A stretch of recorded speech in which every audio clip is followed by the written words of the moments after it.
Hey everyone, hope you're doing well. Here's how to fix a login error on the Terabox app.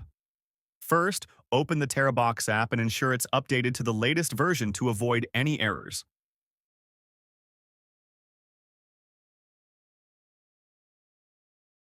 Second, go to your device's home screen, navigate to Settings, then General, and select Software Update.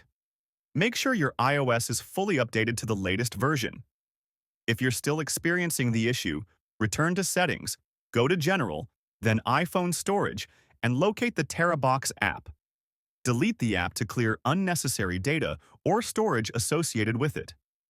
Afterward, reinstall the app from the App Store, and this should resolve the problem. Let us know in the comments if this helped you. Don't forget to like and subscribe. Thanks for watching.